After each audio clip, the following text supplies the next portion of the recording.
జై వీరభద్ర సార్ నమో నమో. జగన్ గారి నినాదాలు చూడండి.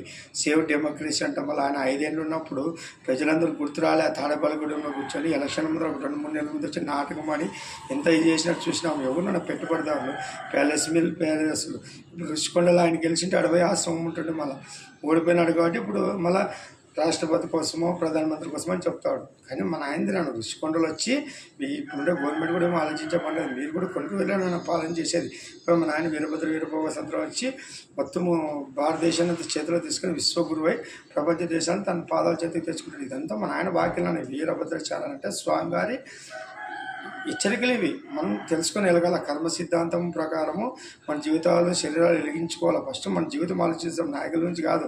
వాళ్ళే ఒక మనుషులు ఏదో రాజయోగం వల్ల ఫలితం వచ్చింటుంది, రాజయోగం ద్వారా పదవులు వచ్చింటాయి.